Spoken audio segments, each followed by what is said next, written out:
آج ہم ایک بہت اہم موضوع سے متعلق گفتگو کریں گے جو ہمارے لیے بہت ضروری ہے اور ان کا جاننا بھی بہت ضروری ہے۔ اصل موضوع تو یہ ہے کہ موجودہ زمانے میں مسلمانوں نے اسلام کے کچھ احکامات کو ہنسی مذاق بنا لیا ہے، جس کی وجہ سے ان کی زندگیاں بے سکونی میں اور بے چینی میں گزر رہی ہے، اور کفار و مشرکین کو بولنے کا موقع مل رہا ہے، اسلام پر اعتراضات کرنے کا موقع مل رہا ہے، اور اس کو بہانہ بنا کر کے مسلمانوں کو ستایا بھی جا رہا ہے۔ لہٰذا وہ موضوع ہے طلاق۔ لیکن اس سے پہلے کہ ہم طلاق کو سمجھیں کہ اسلام میں اس کی کیا حیثیت ہے، کیا طریقہ ہے، اس کو کیوں رکھا گیا ہے، اس سے پہلے مختصر یہ سمجھیں کہ رشتہ کیا ہوتا ہے اور اس کے کتنے پہلو ہوتے ہیں، اور بعض رشتے ایسے ہوتے ہیں جو جوڑے جاتے ہیں، اور بعض رشتے جو ہوتے ہیں وہ جوڑے نہیں جاتے بلکہ وہ اللہ کی طرف سے جڑے ہوئے ہوتے ہیں۔ تو دیکھو، رشتے دو قسم کے ہوتے ہیں۔ سب سے پہلا ایک رشتہ جس میں آدمی کا اختیار نہیں ہوتا، وہ خود بخود ہو جاتا ہے۔ جیسے ہم کسی کے گھر میں پیدا ہوئے تو باپ بیٹے کا رشتہ یہ اختیاری نہیں ہوتا، باپ چننے کا ہم کو اختیار نہیں ہے کہ میرا باپ امبانی جیسا ہو، ہم کو اختیار نہیں ہے۔ غریب ہے تو غریب ہے، امیر ہے تو امیر ہے، کالا ہے تو کالا ہے، گورا ہے تو گورا ہے، شہر کا رہنے والا ہے تو شہر کا رہنے والا ہے، دیہات کا رہنے والا تو دیہات کا رہنے والا۔ سمجھ میں آ رہی بات؟ اسی طرح بیٹا چننے کا اختیار نہیں ہوتا، جو اللہ نے دے دیا، بچی بیٹی چننے کا اختیار نہیں ہوتا۔ تو یہ ایسے رشتے ہیں جس میں اختیار نہیں ہے، بس یہ اللہ کی طرف سے ہو جاتا ہے، اس کو تو نبھانا ہی نبھانا ہے۔ اس لیے اللہ کے نبی صلی اللہ علیہ وسلم نے ماں باپ کے حقوق بتائے کہ بچوں پر کیا حق ہے، اسی طرح بچوں کے بھی حقوق بتائے کہ ماں باپ پر بچوں کے کیا حقوق ہیں۔ یہ الگ موضوع ہے، انشاءاللہ اس کو پھر کبھی لیں گے۔ بتانے کا مقصد یہ ہے کہ یہ رشتے اللہ کی طرف سے بنے ہوئے۔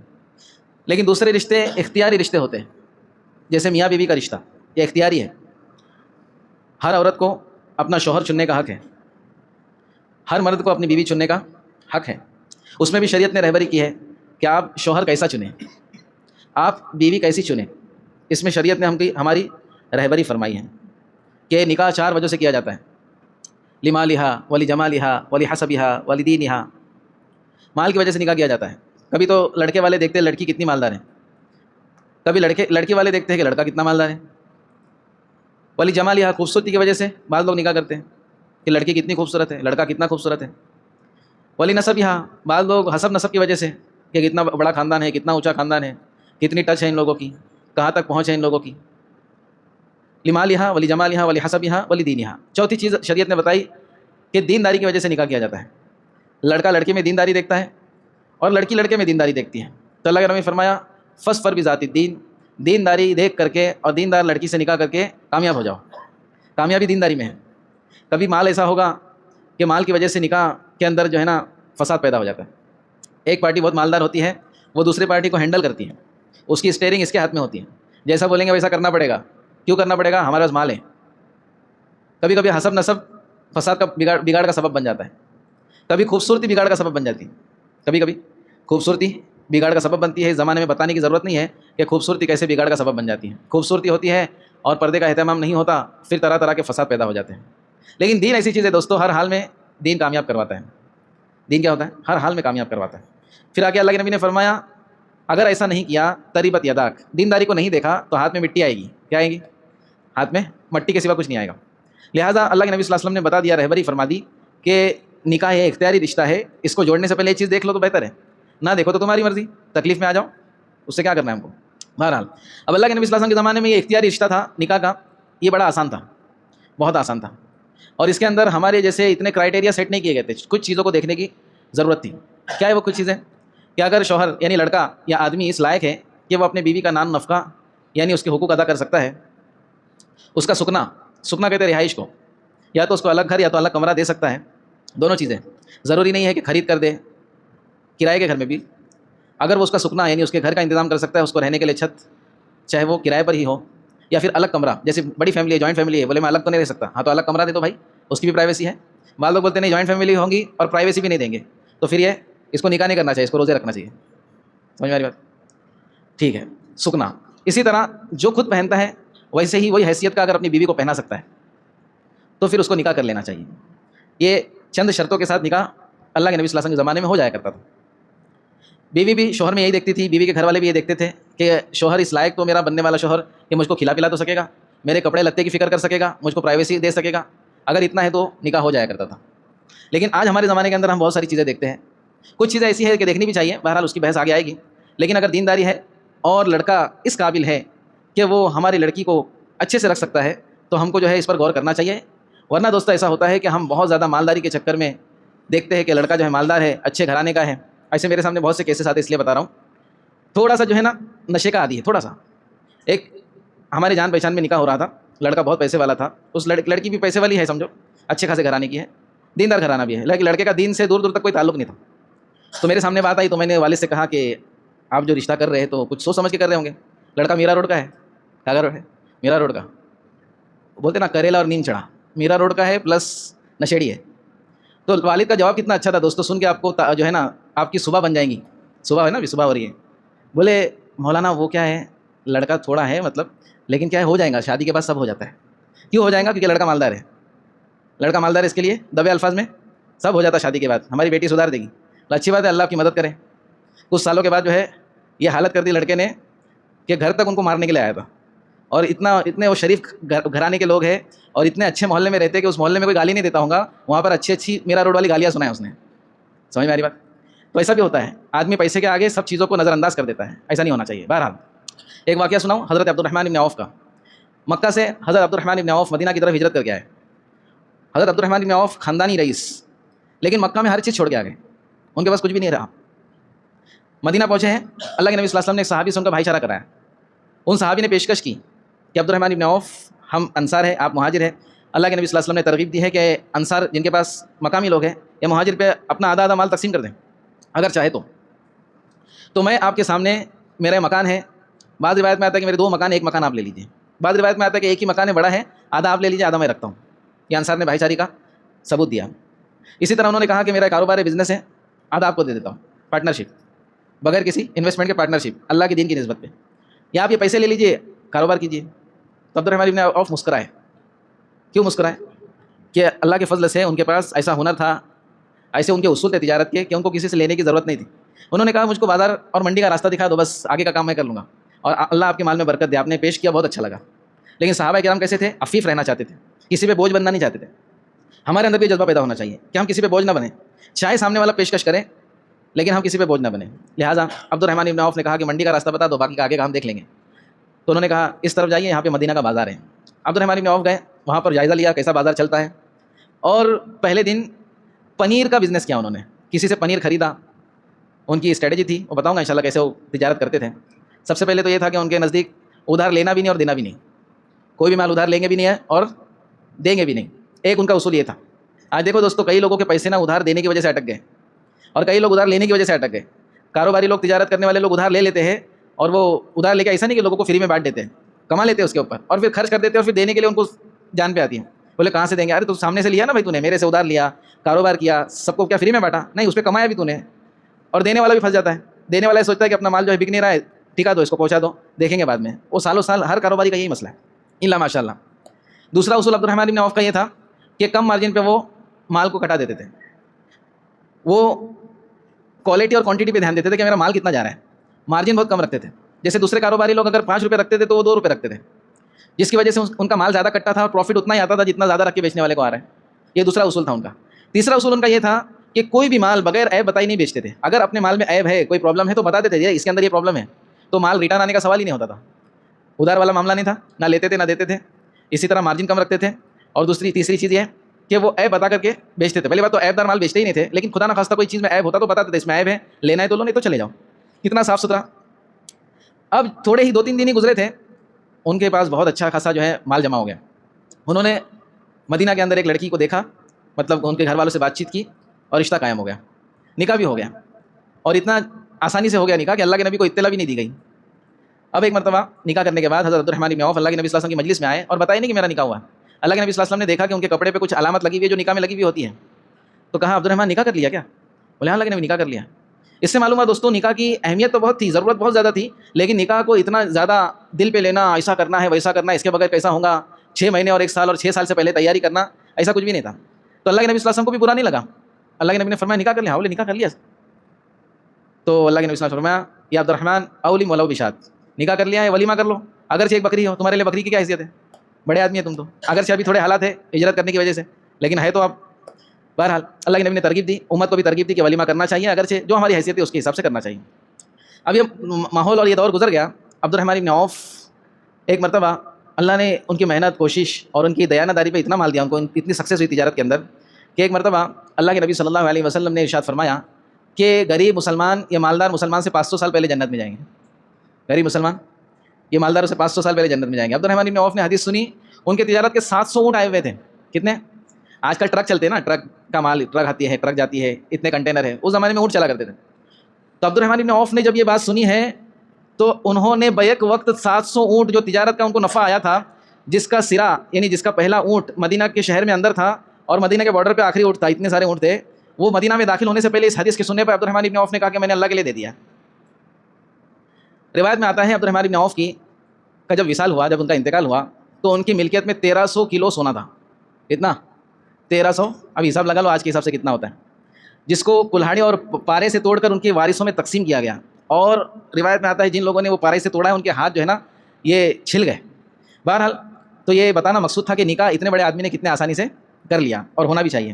لیکن دوستو نکاح کرنا ایک الگ چیز ہے اور نکاح کو نبھانا اور رشتے کو نبھانا یہ الگ چیز ہے۔ اللہ کے نبی صلی اللہ علیہ وسلم نے اس کی ترغیب دی کہ اس رشتے کو نبھانا بھی ہے۔ ایک حدیث میں اللہ کے نبی صلی اللہ علیہ وسلم نے ارشاد فرمایا کہ حلال کاموں میں سب سے ناپسندیدہ چیز اللہ کے نزدیک طلاق ہے۔ حلال کاموں میں سب سے ناپسندیدہ چیز کیا ہے؟ طلاق ہے۔ اب طلاق کی نوبت کب آتی ہے؟ طلاق کی نوبت اس وقت آتی ہے جب میاں کی طرف سے یا بیوی کی طرف سے آپس میں حقوق ایک دوسرے کے ادا نہ کیے جا رہے ہوں، آپس میں حقوق ادا نہیں کیے، کیونکہ اب شادی سے پہلے انہوں نے کچھ ذہن میں اور رکھا تھا، ان کے ذہن میں دینداری تھی نہیں۔ جب دینداری نہیں ہوگی تو حقوق کیسے ادا ہوں گے؟ دینداری نہیں ہوگی تو حقوق ادا نہیں ہوں گے، دینداری ہوں گی تو حقوق ادا ہوں گے۔ ہم آپ بولیں گے دینداروں کے بھی تو طلاق ہوتے ہیں، اب اس کی کیا وجہ وہ آگے چل کے بعد انشاءاللہ آئے گی سامنے۔ بہرحال لیکن اکثر یہ ہوتا ہے کہ حقوق کی ادائیگی نہ ہونے کی وجہ سے طلاق ہوتے ہیں، ٹھیک ہے۔ اب جو ہے سب سے پہلے ہم ابھی سمجھتے ہیں کہ شوہر کے بیوی پر اور بیوی کے شوہر پر حقوق کیا ہے، ایک سٹیپ بائی سٹیپ لیں گے تاکہ پورا کنسیپٹ ہمارے سامنے کلیئر ہو جائے۔ دیکھو ایک بات تو یہ ہے کہ ہمارے استاد کہتے تھے کہ تم امت میں جا کر کے ایسے مسائل اور ایسی رہبری کرو جو روزمرہ کی ضرورت ہے۔ اکثر ہم نماز روزے کے مسائل بیان کر کے اور سن کے اس پر مطمئن ہو جاتے ہیں، حالانکہ ہم نماز سالوں سے پڑھ رہے ہیں، روزہ سالوں سے رکھ رہے ہیں، لیکن ہمارے درمیان کوئی ایسا مسئلہ بیان نہیں کیا جاتا جس کی وجہ سے ہماری جو ہے نا گھریلو فیملی پرابلم بھی سالو ہو جائے۔ تو ہمارے استاد کہتے تھے ایسے مسائل امت کے اندر بیان کرو تاکہ امت جو ہے نا کوئی غلط قدم نہ اٹھائے۔ بہرحال تو سب سے پہلے آج ہم یہ سمجھیں کہ شوہر کے بیوی پر اور بیوی کے شوہر پر کیا حقوق ہے۔ اگر وہی سمجھ گئے تو طلاق تک پہنچنے کی ضرورت ہی نہیں پڑے گی، وہی ہم نے ٹھان لی کہ ہم حقوق ادا کریں گے تو طلاق تک نوبت ہی نہیں آتی۔ پھر سب سے پہلے دیکھیں دوستو، مرد پر عورت کے یہ حق ہے، نمبر 1 پردے میں رکھنا۔ شوہر کی ذمہ داری ہے کہ اپنی بیوی کو کیا رکھے؟ پردے میں رکھے۔ بعض شوہر ایسے دیوس ہوتے ہیں اور ایسے نکمے ہوتے ہیں کہ وہ کچھ کام دھندے کرنے کے چکر میں ہوتے نہیں اور عورتوں کو کام پہ لگاتے، تو ایسے لوگوں کو جو ہے دیوس کہا گیا ہے، جو اپنے عورتوں کے باہر بے پردہ گھومنے پر رضامند ہے، ناراض نہیں ہے اور اس کی فکر بھی نہیں کرتے۔ اس شریعت نے کہا یہ دیوس ہے۔ ہماری زبان میں دیوس کرتے ہو صحیح لفظ نہیں ہے، دیوس صحیح لفظ ہے، عربی لفظ ہے۔ شریعت کے احکام سکھانا، مرد کی ذمہ داری ہے کہ عورت اگر اپنے ماں باپ کے گھر سے سیکھ کر نہیں آئی ہے تو اس کو اسی حال پر چھوڑے نہ رکھے، بلکہ اس کو اپنے گھر میں شریعت کے احکام سکھائے۔ سب عورتیں عالمہ ہو یہ ضروری نہیں ہے، لیکن سب عورتیں اتنا علم ان کو ہو کہ ان کو پاکی ناپاکی کے مسائل، حرام اور حلال کی تمیز ان کو ہونی چاہیے۔ اگر اپنے ماں باپ کے یہاں سے سیکھ کر نہیں آئی ہے تو شوہر اس کی فکر کرے کہ وہ خود اپنی بیوی کو اس کا پابند بنائے، اس کو سکھانے کی کوشش کرے۔ اس لیے میں کہتا ہوں کہ گھر میں کم سے کم روزانہ 10 منٹ دیں اپنی بیوی کو، اپنے بچوں کو، تاکہ ان کو مسائل بھی سمجھا سکیں۔ اچھا مسائل سمجھائیں گے کب؟ جب آپ خود سمجھے رہیں گے تو پہلے آپ کو سمجھنا پڑے گا۔ وہ ایک واقعہ ہے نا، چلو تھوڑا لطیفے سنتے بھی چلتے تاکہ تھوڑا انٹرٹین بھی ہو۔ ایک پٹھان صاحب تھے، خان صاحب تھے، انہوں نے مولانا کی تقریر سنی کہ جو شخص کسی کو کلمہ پڑھائے اور اسی حال میں مر جائے تو جنت میں جائے گا۔ تو خان صاحب جوش میں آ گئے، باہر بنیے کی دکان تھی، گئے، بولے اے کلمہ پڑھ۔ بولے کلمہ نہیں پڑھوں گا۔ بولے ایسا کیسا نہیں پڑھے گا، ہم تم کو بہت مارے گا کلمہ نہیں پڑھے گا تو۔ کلمہ پڑھنا ضروری ہے، تمہارا کلمہ پڑھنے پر ہمارا جنت منحصر ہے، ٹھیک ہے۔ بولے نہیں پڑھوں گا، کئی کو کلمہ پڑھوں گا۔ تو خان صاحب نے جو گچھی پکڑی، بولے نہیں پڑھوں گا۔ اب خان صاحب اس کے اوپر سوار ہو گئے، زمین پہ لٹا کے، پڑھ۔ تو مرتا کیا نہیں کرتا، بولے پڑھاؤ۔ اس نے کیا بولا؟ پڑھاؤ بھائی، اب جان لے جانے سے اچھا پڑھا لو آپ۔ تو بولا ہم مولوی کو پوچھ کے آتا ہے، ہم کو ہی نہیں آتا ہے کلمہ، ہم پوچھ کے آتا ہے۔ تو معلوم ہم کو ہی نہیں پتا تو ہم گھر پہ کیا بتائیں گے؟ تو ہم کو بھی مسائل معلوم کرنا پڑیں گے۔ بہرحال اپنی استطاعت کے موافق حلال کمائی سے اس کو کھلانا پلانا اور پہنانا، شوہر پر یا عورت کا حق ہے اپنی حلال کمائی سے اس کو کھلائے پلائے اور پہنائے۔ اچھا کھلانا پلانا کیسا ہو؟ کھلانا پلانا وہ ہے جو ہم کھاتے وہ اس کو کھلائے۔ ضروری نہیں ہے کہ بہت اچھا کھلائے اور ایسا بھی نہیں ہے کہ ہم اچھا کھا رہے اور اس کو یہ کھلائے۔ جو ہم کھا رہے، شریعت نے ایک کرائٹیریا دے دیا، ایک چیز بتا دی کہ ہر آدمی کی حیثیت الگ الگ ہوتی ہے، تو جو تو خود کھائے گا اس کو کھلا اور اس پر اس کو راضی رہنا پڑے گا۔ اسی طرح اس کے لیے علیحدہ مکان یا کمرہ مقرر کرے، وہی بات آئی نا، علیحدہ مکان یا کمرہ مقرر کیا جائے۔ اس کے ماں باپ کے بارے میں تانا نہ دیا جائے. بعض لوگ اپنی بیوی کے ماں باپ کو تانا دیتے رہتے زبردستی, کوئی مطلب نہیں. اس نے بیچارے نے, ان ماں باپ نے اپنی بیٹی کو زندگی بھر پالا پوسا, شہزادی کی طرح اس کی پرورش کی. ہر ماں باپ چاہے غریب ہو امیر ہو اپنے بچوں کو بہت اچھی طرح وہ کوشش کرتے کہ ان کی پرورش ہو, اور پھر تیرے نکمے کے ہاتھ میں لا کر کے اپنی امانت دے دیا, تو ان کو ہی تانے دے رہا ہے. تو یہ بالکل مناسب نہیں ہے. بالکل اس کو خوشحال رکھنا. ایک حق مرد پر یہ ہے کہ بیوی کو خوشحال رکھنا چاہیے. خوشحال رکھنے کی بھی جو ہے شریعت نے حدود قائم کی ہے. ایسا نہیں کہ بیوی تو ہماری جو ہے شریعت کے حدود کے اندر خوشی نہیں ہوتی, اس کو تو ہر مہینے یا ہر ہفتے 9 سے 12 جانا ہے یا 6 سے 9 جانا ہے, اور الگ الگ اس کی حرکتیں ہیں. تو وہ خوشحال رکھنا مراد نہیں ہے, شریعت کے حدود میں خوشحال رکھنا ہے اس کو. عورت کے ماں باپ اور بھائیوں کے ساتھ حتی المقدور احسان کرنا ہے. ہمارا جو سسرالی رشتہ ہے دوستو, یہ اللہ رب العزت نے ہم کو دیا ہے. قرآن مجید میں اس دن آیت میں آیا تھا کہ اللہ رب العزت نے جو سسرالی رشتہ یہ تم کو دیا ہے, تمہارا بنایا ہے. تو کوئی جورو کا غلام نہیں ہو جاتا اگر سسرے کی خدمت کرے, تو ساس سسر کی خدمت کرے, ان کے ساتھ اچھا معاملہ کرے, تو یہ بہت اچھی بات ہے. یہ ہم اپنی بیوی کے لیے کر رہے ہیں, بیوی کی رضامندی کے لیے کر رہے ہیں. لیکن ایسا نہ ہو کہ ماں باپ کو بالکل چھوڑ دیا اور بس سسرال میں ہی لگا ہوا ہے, تو اس کو بھی منع کیا گیا. معلوم یہ ہوا دوستوں کہ ہم کو بیچ میں رہنا ہے, ایک طرف ہمارا جھکاؤ نہ ہو. بہرحال سفر سے واپس آتے وقت اس کے لیے کچھ سوغات لائیں. اکثر یہ ہوتا تھا اس زمانے میں کہ سفر وغیرہ پہ شوہر جاتا تھا تو ترغیب دی گئی کہ سفر سے واپس آنے کے وقت بیوی کے لیے کچھ گفٹ لائے, کچھ تحفے لائے, کچھ ہدیے لائے. یہ بھی اس کا حقوق میں سے ہے. لیکن ہمارے لیے آج جو ہے نا, یہ ہماری بیوی ہمارے لیے اتنی محنت کرتی ہے, بہت ساری چیزیں, بہت ساری ایسی لڑکیاں ہوتی ہیں جو پڑھی لکھی ہوتی ہے, وہ گھر کے لیے, بچوں کی پرورش کے لیے, شوہر کی خدمت کے لیے کام دھندے نہیں کرتی. ورنہ بہت سے ایسی ہوتی ہے کہ شادی سے پہلے بولتی ہے میں جاب پہ جاؤں گی. تو اگر کوئی ایسی نہیں ہے تو اس کو ہم اپنی طرف سے گفٹ پیش کریں, اکرام کریں اس کو دوست بنائیں. اس کو کیا بنائیں؟ بیوی کو دوست بنانا ہے. یہ میاں بیوی کا جو رشتہ ہے نا, اس کے اندر دوستی ہونا چاہیے, تو انشاءاللہ کبھی نہیں ٹوٹے گا. یہ اس کی فکر کریں, اس کو غور کریں. اب عورت پر مرد کے کیا حق ہیں؟ عورت پر بھی تو حقوق ہیں. نمبر 1 پردے میں رہنا, اس پر تھا پردے میں رکھنا, یعنی ایسا انتظام کرے کہ وہ بے پردہ نہ پھرے. اور بیوی کے ذمہ یہ ہے کہ پردے میں رہے. کچھ بیویاں ایسی ہوتی ہیں جن کو پردہ اچھا نہیں لگتا, بولے پھر ہمارا اتنا خوبصورت رہے کہ فائدہ کیا, پردہ رکھیں گے تو ہمارا فائدہ کیا, ہم کو تو سب کو دکھانے کا ہم کتنے خوبصورت ہیں. اب خوبصورتی کیا ہوتی ہے؟ چند روزہ ہوتی ہے, اور پھر چہرے پہ جو ہے نا جھریاں آتی ہے اور سب خوبصورتی نکل جاتی ہے دوستوں.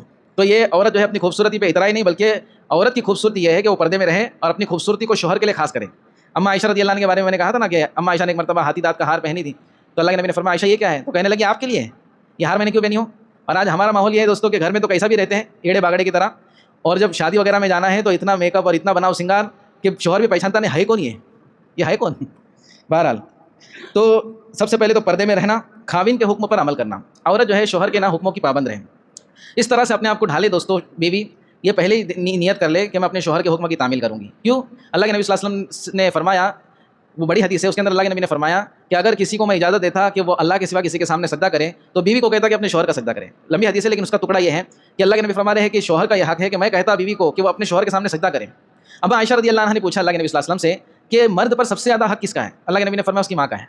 مرد پر سب سے زیادہ حق کس کا ہے؟ اس کی ماں کا ہے. شوہر پہ, عورت پہ سب سے زیادہ حق کس کا ہے؟ عائشہ نے فرمایا عورت ہے, اس پہ سب سے زیادہ حق کس کا ہے؟ تو اللہ کے نبی نے فرمایا اس کے شوہر کا. ایک بار شادی ہو گئی تو ماں باپ کے حقوق تو ادا کرنا ہے, لیکن شوہر کا حق سب سے زیادہ ہوتا ہے عورت پر. یہ بات ذہن میں رکھنا ہے ہر عورت کو, کیونکہ اکثر ایسا ہوتا ہے کہ شوہر کے حکم کی تعمیل نہیں ہوتی. عورت جو ہے مائکے سے ہی جو ہے ٹیوشن لیتی رہتی ہے, اور جو مائکے سے ٹیوشن لیتی ہے اس کو طلاق کا سرٹیفکیٹ بہت جلدی مل جاتا ہے, اس کو ڈگری مل جاتی ہے لے طلاق. کیوں؟ کیونکہ پورا ٹیوشن ادھر سے چل رہا ہے. ایسا بھی ہوتا ہے. خاوند کے ہر چیز کی حفاظت کریں. بعض عورتیں ہوتی ہیں دوستوں, خاوند کے ہے نا اولاد کی فکر نہیں کرتی, اس کے گھر کے اندر جو ہے چیزوں کو ضائع کرتی ہے. تو حقوق یہ بتایا جا رہا ہے کہ اس کی ہر چیز کی حفاظت کرنا ہے. خاوند کی اجازت کے بغیر نفلی روزہ نہ رکھیں. یہ بھی حدیث میں آیا ہے کہ خاوند کی اجازت کے بغیر نفلی روزہ نہ رکھیں. خاوند اس سے کچھ چاہ رہا ہے اور وہ بولے میں روزے میں ہوں, اب اس کی اجازت نہیں لی اس نے, تو یہ بالکل دوستوں مناسب چیز نہیں ہے. اس سے نکاح کا مقصد ہی پورا نہیں ہوا. پھر شوہر یہاں وہاں نظریں اٹھاتا ہے, اللہ معاف کرے, بہت فساد پیدا ہوتا ہے. اسی طرح خاوند غیر موجودگی میں اس کے مال و متاع اور اپنی عزت و ناموس کی حفاظت کرنا. حدیث میں یہ بھی جملہ آیا ہے کہ جس کو انسان ناپسند کرتا ہے اس کو اپنے گھر میں آنے کی اجازت نہ دے بیوی, اور اپنے بستر پر کسی کو جس کا بیٹھنا وہ ناپسند کرتا ہے اس کو نہ بٹھائے. تو بہت گہری چیزیں انشاءاللہ کسی اور موقع پہ سمجھیں گے. ابھی تھوڑا اوپر سے سمجھتے ہیں, پہلی بار ہے اس کے لیے. شوہر کے سامنے بناؤ سنگار سے رہے. آگے نا بات, شوہر کے سامنے بناؤ سنگار سے رہنا ہے. آپس کی راز کی باتیں کسی سے نہ کہنا. بعض عورتیں جو ہے نا اپنے سہیلیوں میں, فرینڈ سرکل میں جو ہے کچھ پرائیویسی کی باتیں شیئر کرتی ہیں. اس کو اللہ کے نبی نے حرام فرمایا. نہ شوہر کو اس کی اجازت ہے کہ وہ اپنے پرائیویسی کی کوئی بات کسی کو بتائیں, نہ بیوی کو اس کی اجازت ہے. اپنے جو ہے نا شوہر کی جو ہے نا پروس اور کونس دونوں میں سے کچھ بھی نہ بتائیں. اس میں فساد کا اندیشہ ہے. اگر ہمارے شوہر کی اچھائیاں بیان کریں گے عورتوں کے سامنے تو ہو سکتا ہے ان کے دل میں طمع پیدا ہو جائے. ان کی برائی بیان کریں گے تو یہ بھی مناسب نہیں ہے. تو کوئی اچھائی برائی نیوٹرل کچھ بھی چیز اپنے شوہر کی دوسری عورتوں کو بتانے کی ضرورت نہیں ہے. یہ شوہر کا حق ہے. خاوند کا عیب کسی کے سامنے ظاہر نہ کریں. بعض خاوند ہوتے ہیں ان کے اندر کچھ عیب ہوتا ہے تو اس کو بھی ظاہر نہ کریں. بولے اکھا رات کھجاتے رہتا ہے, بہت کھجلی آتی ہے میرے شوہر کو. آیا تھا یہ مسئلہ بھی آیا تھا. ابھی سب بتانے کی باتیں نہیں ہے, ایسے بھی مسائل آتے ہیں. تو وہ مسائل کے پوچھنے کی بات حد تک ٹھیک ہے. وہ ایک عورت کی کمپلینٹ آئی تھی کہ میرا شوہر رات بھر جو ہے کھراٹے مارتے رہتا ہے, مجھ کو نیند ہی نہیں آتی. کیا بات ہے یہ. بہرحال تو یہ عیب جو ہے دوسرے کو نہ بتائیں. خاوند کی خوشی سے خوشی اور اس کے غم سے غم رکھیں. شوہر کا غم ہلکا کریں. عورت کے ذمہ ہے دوستوں کہ خاوند کو اچھی رائے دیں. جیسے پہلے بھی بات آ چکی ہے, بعض عورتیں جو ہے سب سے پہلے ان کی کوشش یہ رہتی ہے کہ میرا خاوند اپنے ماں باپ سے کٹ جائے, اپنے بھائی بہنوں کے ساتھ وہ اچھا سلوک نہ کریں. ذرا سے پتہ چل گیا کہ میری خاوند کی تنخواہ کتنی ہے تو پھر حساب کرنے لگتی ہے کہ تنخواہ تو 50,000 ہے تو 20,000 کدھر چلے گئے, امی کو تو نہیں دے دیے, ابا کو تو نہیں دے دیے, بھائی بہن کو تو نہیں دے دیے. دوستوں ایسی عورتیں صحیح نہیں ہوتی, اور اگر ایسی کوئی عورت ہے تو اللہ توفیق دے کہ وہ سدھر جائے اس بات سے. شوہر کا غم ہلکا کرنا, خاوند کو خوش رکھنا, خاوند کی حیثیت سے زیادہ کسی چیز کا مطالبہ نہ کرنا. بعض عورتیں جو ہے نا پریشان کرنے کے لیے, یا پھر ان کی ایسی سوچ ہی ہوتی ہے, وہ خاوند پر پریشر کرتی ہے کہ کدھر سے بھی کماؤ, چوری کرو, ڈاکہ ڈالو, لیکن میرے کو آئی فون چاہیے. میرے کو کیا چاہیے؟ آئی فون چاہیے. میرے کو ہر 3 مہینے میں کچھ نہ کچھ زیور چاہیے. میرے ابا تو ہمیں کو ہر 2-3 مہینے میں دلاتے تھے, تم کو بھی دلانا پڑے گا. ہاں اگر اس کی حیثیت ہے ویسی, اتنا وہ کماتا ہے, اتنی اس کی ارننگ ہے تو ٹھیک بات ہے, لیکن اس میں پریشر نہیں کر سکتے. اور بیچارہ غریب ہے, اس کی حیثیت ہی نہیں ہے, تو پھر اس کو بات بات پہ تانے دینا کہ میں تو ادھر ہی اچھی تھی, میرے ابا کتنے اچھے تھے, تو یہ مناسب نہیں ہے دوستوں. اس سے جو ہے اللہ رب العزت ناراض ہوتے ہیں. ضروری چیزوں کے سوا خاوند سے کچھ نہ مانگنا, خاوند کے مزاج کی رعایت کرنا. دیکھو بعض مرد رہتے نا, ان کے انجن میں کام ہوتا ہے, گاڑی رہتی نا اس کے انجن میں کام رہتا ہے تو اس کو ریپیئر نہیں کر سکتے. تو بعض مرد بھی ایسے ہوتے ہیں, ان کے ریپیئرنگ کا کوئی چانس نہیں رہتا, ان کے اندر کچھ کمی ہوتی ہے, تو تھوڑا ان کو رعایت کرنا عورت کے ذمہ ہے کہ تھوڑا ان کو لے کر کے چلے. مرد کے بھی ذمہ ہے. اللہ کے نبی نے فرمایا عورت جو بنی ہے نا یہ ٹیڑھی پسلی سے بنی ہے, اس کو سیدھا کرنے جاؤں گے تو ٹوٹ جائیں گی, تو اس کو ایک دم ڈھیل بھی مت دو اور اس کو ایک دم سختی بھی مت کرو, بیچ میں رہو. ویسے عورتوں کے بھی ذمہ ہے کہ ایک شوہر ہے اس کے اندر کچھ کمی ہے, بات بات پہ بھڑکتے رہتا ہے, سنکی ہے یہ. بہت سارے لوگ رہتے ہیں نا, ہر وقت ان کا پارا چڑھا ہوا رہتا ہے, تو تھوڑا برداشت کر کے لے لے. بعض شوہر رہتے ہیں بہت کرکر کرتے رہتے, ان کو 10-10 منٹ میں چائے لگتی رہتی, تو تھوڑا اس کو برداشت کرنا چاہیے. پہلے کے لوگ کرتے تھے لیکن ابھی ڈائریکٹ طلاق ہو جاتا ہے, تو ایسا پھر رشتہ ٹکتا نہیں ہے. خاوند کے مزاج کی رعایت کرنا, دینی کاموں پر خاوند کی مدد کرنا. دینی کاموں میں کیا کرنا چاہیے؟ خاوند کی مدد کرنا چاہیے. ایسی عورتیں بڑی مبارک ہوتی ہے جو یہ کہے کہ مجھ کو دین چاہیے, مجھ کو ہمارے گھر کے اندر سکون چاہیے, آپ چاہے زیادہ کماؤ یا کم کماؤ اس سے مجھ کو کوئی لینا دینا نہیں, میرا کوئی تقاضا نہیں ہے, میں تھوڑی قربانی دے دوں گی آپ کے لیے, آپ کے بچوں کے لیے. ایسی عورتوں کی جو فیوچر ہوتا ہے اور ایسے عورتوں کی جو آخرت ہوتی ہے تو بڑی شاندار ہوتی ہے. اللہ کے نبی صلی اللہ علیہ وسلم نے ایسی عورتوں کے لیے بہت خوشخبریاں سنائی ہیں اور خود کر کے بھی دکھایا ہے. بہرحال اب جو ہے طلاق کو تو کل ہی سمجھا جائے گا کیونکہ وقت زیادہ ہو گیا ہے. اگر ایسی درخواست آپ لوگوں کی طرف سے آتی ہے کہ مولانا ٹائم ہوگا تو چلے گا, لیکن ایسی چیزیں ہم کو بتاؤ, ایسی چیزیں سکھاؤ, تو انشاءاللہ اور ٹائم کو بڑھا دیں گے. بہرحال بہت سارے لوگ ہوں گے جو بولے ہاں ٹائم کو بڑھا دو, لیکن پھر بھی کچھ لوگوں کے تقاضے ہوں گے. تو آج ہم نے سنا کہ کیا مردوں کے عورت پہ حقوق ہے اور عورتوں کے مردوں پر حقوق ہے. اگر یہ حقوق ادا ہو گئے تو طلاق تک جانے کی نوبت نہیں آئیں گے. جیسا بھی ہم ختم کر رہے ہیں ویسا طلاق تک جانے کا مسئلے سیکھنے کی ضرورت ہی نہیں پڑے گی. لیکن چونکہ ایسا ہم میں سے ہر ایک کے ساتھ نہیں ہے معاملہ, تو اس کے لیے طلاق کے احکام, اس کے مسائل قرآن مجید میں بہت کھل کر, احادیث میں بڑے کھول کر اس کو سمجھائے گئے ہیں. اس کے لیے ہم بھی انشاءاللہ سمجھیں گے. اللہ رب العزت ہم سب کو عمل کی توفیق عطا فرمائے. سبحان اللہ و بحمدہ, سبحانک اللہم و بحمدک, اشہد ان لا الہ الا انت.